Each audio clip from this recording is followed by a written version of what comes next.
हालांकि ब्रिटेन चाहे तो आज भारत से बहुत कुछ सीख सकता है। 1947 में जब हमारे देश को अंग्रेजों से आजादी मिली, उस समय भारत में 565 प्रिंसली स्टेट्स या रियासतें थी, लेकिन बाद में धीरे धीरे ये समाप्त हो गई और 26 जनवरी 1950 को भारत में एक लोकतांत्रिक और संवैधानिक व्यवस्था लागू हुई जिसमें राजाओं और रानियों के लिए कोई जगह नहीं थी। लेकिन ब्रिटेन इसे आज तक समाप्त नहीं कर पाया, जबकि ब्रिटेन के लोग खुद इसका विरोध अक्सर करते हैं। ब्रिटेन में राज परिवार को जो तमाम सुविधाएं मिलती हैं, उनकी जो बड़ी बड़ी विदेशी यात्राएं होती हैं, उनके महंगे महंगे शौक होते हैं, उनका सारा खर्च ब्रिटेन के टैक्स पेयर्स उठाते हैं। ब्रिटेन के राज परिवार का सालाना खर्च लगभग 1000 करोड़ रुपए का है, जिसमें पिछले कुछ समय में 17% तक वृद्धि हुई है। और यह सारा वो पैसा है जो ब्रिटेन की आम जनता से सरकार को टैक्स के रूप में मिलता है। यानी जब ब्रिटेन में रिकॉर्ड महंगाई है, वहां की अर्थव्यवस्था कमजोर हो रही है, लगातार बेरोजगारी बढ़ रही है, तब ब्रिटेन की सरकार देश के खजाने से हर साल वहां के राज परिवार पर लगभग 1000 करोड़ रुपए खर्च कर देती है। बड़ी बात यह है कि इस राज परिवार से ब्रिटेन के लोगों को कुछ हासिल नहीं हो रहा। आज आपको यह भी समझना चाहिए कि भारत के राष्ट्रपति और ब्रिटेन के राजा में बुनियादी अंतर क्या है, क्योंकि दोनों ही अपने अपने देश के सबसे बड़े पद होते हैं। ब्रिटेन के राजा की तरह ही भारत में राष्ट्रपति के हस्ताक्षर के बिना कोई कानून लागू नहीं होता। इसके अलावा जिस तरह ब्रिटेन में प्रधानमंत्री को शपथ वहां के राजा या रानी दिलाते हैं, उसी तरह भारत में भी प्रधानमंत्री को राष्ट्रपति द्वारा शपथ दिलाई जाती है। यानी दोनों का काम लगभग एक होता है। हालांकि उनके साथ देश के जो चीफ जस्टिस होते हैं वो भी मौजूद होते हैं, लेकिन इन दोनों देशों में बुनियादी फर्क यह है कि ब्रिटेन में वही व्यक्ति राजा या रानी बन सकता है जो राज परिवार से है, जबकि भारत के लोकतंत्र की खूबसूरती यह है कि यहाँ राष्ट्रपति का पद किसी एक परिवार के लिए नहीं, बल्कि हमारे देश में गरीब से गरीब और पिछड़े समाज से आने वाला व्यक्ति भी राष्ट्रपति बन सकता है। और आपको याद होगा कुछ दिन पहले ही द्रौपदी मुर्मू भारत की राष्ट्रपति बनी है, जो आदिवासी समुदाय से आती है, जबकि ब्रिटेन में यह कभी संभव नहीं होगा। आज द्रौपदी मुर्मू हमारी राष्ट्रपति हैं और हमारी तीनों जो सेनाएं हैं वो उन्हें रिपोर्ट करती हैं, हमारे प्रधानमंत्री उन्हें रिपोर्ट करते हैं, सरकार उन्हें रिपोर्ट करती हैं और सारे गवर्नर जो हैं हमारे देश के वो उन्हें रिपोर्ट करते हैं। लेकिन ब्रिटेन में राज परिवार का व्यक्ति ही राजा या रानी बन सकता है। जैसे क्वीन एलिजाबेथ की मृत्यु के बाद 73 वर्ष के उनके पुत्र प्रिंस चार्ल्स वहां के नए राजा बनेंगे। यानी 73 वर्ष में पहली बार उन्हें एक संवैधानिक पद मिलेगा। हालांकि क्वीन एलिजाबेथ की मृत्यु के बाद अब एक बड़ा सवाल यह है कि उस कोहिनूर हीरे का क्या होगा जिसे 173 वर्ष पहले अंग्रेज भारत से लूट कर ले गए थे। ये कोहिनूर हीरा अभी ब्रिटेन की महारानी के ताज में ही चमक रहा है और ऐसी खबरें हैं कि कोहिनूर हीरे से जड़ा ये ताज अब ब्रिटेन के नए राजा प्रिंस चार्ल्स की पत्नी, जिनका नाम है कैमिला, उन्हें सौंपा जा सकता है। अभी तक तो ये क्वीन एलिजाबेथ के ताज में लगा हुआ था।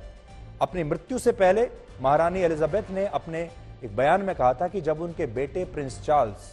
राजा बनेंगे तब उनकी पत्नी को क्वीन कंसर्ट होने के नाते ये ताज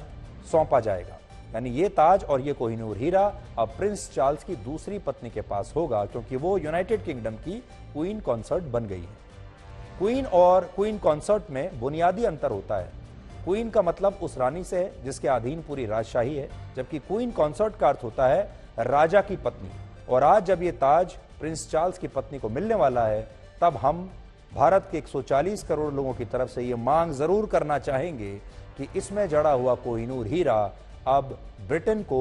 भारत को वापस कर देना चाहिए, क्योंकि ये वही बेशकीमती हीरा है जिसे अंग्रेज भारत से लूट कर ले गए थे। वर्ष 2018 में एक आरटीआई से यह जानकारी मिली थी कि तब इस आरटीआई में पूछा गया कि कैबिनेट की कोहिनूर हीरा भारत ने अंग्रेजों को तोहफे में दिया था या अंग्रेजों ने इसे हमसे लूटा था,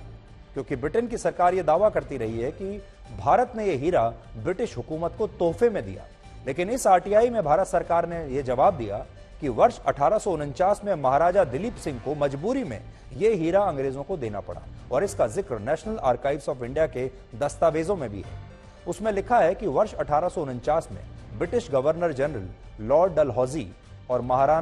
महाराजा दिलीप सिंह के बीच एक समझौता हुआ, जिसे इतिहास में लाहौर समझौते के नाम से जाना जाता है, और इसी के तहत कोहिनूर हीरा ब्रिटेन की महारानी को सरेंडर किया गया।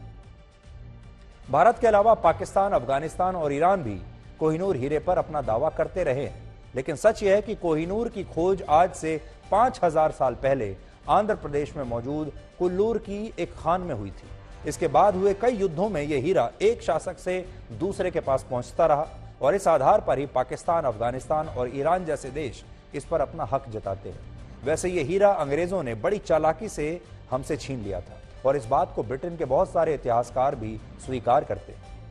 इन्हीं में से एक इतिहासकार का नाम है विलियम डेलरिम्पल, जिन्होंने कोहिनूर हीरे पर एक किताब लिखी थी। इसमें उन्होंने लिखा कि वर्ष 1839 में जब महाराजा रणजीत सिंह की मृत्यु हुई, उसके बाद से ही ब्रिटिश ईस्ट इंडिया कंपनी किसी भी तरह संयुक्त पंजाब और कोहिनूर हीरे को अपने नियंत्रण में लेना चाहती थी और इसके लिए उसने कई युद्ध लड़े। वर्ष 1849 में 2 बड़ी लड़ाइयां हुई और इस दौरान महाराजा रणजीत सिंह के पुत्र महाराजा दिलीप सिंह इन लड़ाइयों को हार गए। ये बात उस समय की है जब महाराजा दिलीप सिंह की उम्र सिर्फ 10 साल थी और उन्हें अपना पूरा साम्राज्य अंग्रेजों से बचाना था, लेकिन वो ऐसा कर नहीं पाए और इसके बाद अंग्रेजों ने उन्हें लाहौर समझौते के लिए मजबूर कर दिया और इसके तहत उनसे कोहिनूर हीरा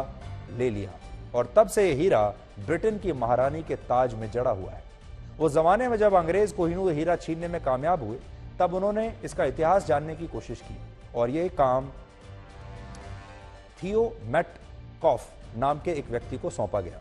इस व्यक्ति ने इस हीरे को लेकर जो रिपोर्ट तैयार की, वो आज भी भारतीय राष्ट्रीय अभिलेखागार में मौजूद है और इसमें लिखा है कि कोहिनूर हीरा भारत का था और इसे हर दौर में अलग अलग शासकों द्वारा एक दूसरे से छीनने की कोशिश होती रही। सबसे पहले यह हीरा दक्षिण भारत में स्थित एक मंदिर की मूर्ति की आंख में लगा हुआ था, एक प्रतिमा की मूर्ति की आंख में, लेकिन बाद में टर्की से आए एक मुस्लिम आक्रमणकारियों ने उसे लूट लिया।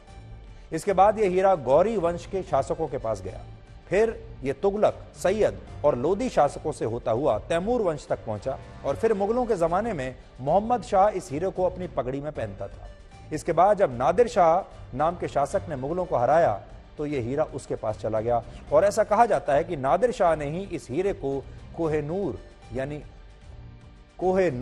कोहिनूर नाम दिया, जिसका फारसी भाषा में मतलब होता है रोशनी का पहाड़। नादिर शाह की मौत के बाद यह हीरा उसके प्रमुख अफगान अंगरक्षक अहमद शाह अब्दाली के पास गया और इसके लगभग 100 साल के बाद 1813 में महाराजा रणजीत सिंह ने इसे अफगान शासकों से अपने कब्जे में ले लिया और फिर उनकी मृत्यु के बाद अंग्रेजों ने इसे उनके पुत्र महाराजा दिलीप सिंह से अपने नियंत्रण में लिया और तब से यह हीरा ब्रिटेन के पास है और यह हीरा महारानी एलिजाबेथ के ताज में लगा हुआ है। और अब हम यही कह रहे हैं कि अब उनकी मृत्यु के बाद अगर ब्रिटेन की सरकार ये फैसला करे कि ये हीरा वापस भारत को दे दिया जाए, तो इससे दोनों देशों के बीच जो लोगों के बीच संबंध है वो कहीं ज्यादा बेहतर हो जाएगा, क्योंकि वैसे भी ब्रिटेन ने हमारे ऊपर बड़े अत्याचार किए हैं, इतने वर्षों तक हमें गुलाम बनाकर रखा, इतना सा प्रायश्चित तो ब्रिटेन कर ही सकता है। हालांकि वर्ष 1947 से लेकर अब तक हमारा देश 4 बार ब्रिटेन को कोहिनूर वापस लौटाने के लिए कह चुका है, लेकिन ब्रिटेन की सरकार हमेशा ये कहती है कि यह हीरा महाराजा दिलीप सिंह ने उन्हें उपहार में दिया था, इसलिए इसे लौटाने का सवाल ही नहीं, क्योंकि उपहार में दी गई वस्तु पर किसी देश का दूसरे देश का अधिकार नहीं रहता। लेकिन सच यह है कि अंग्रेजों ने इस हीरे को हमसे लूटा था और लूटी हुई चीज को लौटाया जाना चाहिए और हम चाहते हैं कि आज इस मांग पर जरूर विचार हो। यह अभी आप जो देख रहे थे, ये क्वीन एलिजाबेथ II थी, जो अपने हीरों के कलेक्शन के बारे में बता रही थी। कितने सारे हीरे उनके पास थे जो उन्होंने उन तमाम देशों से लिए थे जो किसी ज़माने में उनके गुलाम हुआ करते थे, और उन हीरों को जो ब्रिटेन की महारानी थी वो अपने ताज में लगा कर रखती थी और कोहिनूर भी उनमें से एक है। उसी के बारे में ये अभी बता रही थी।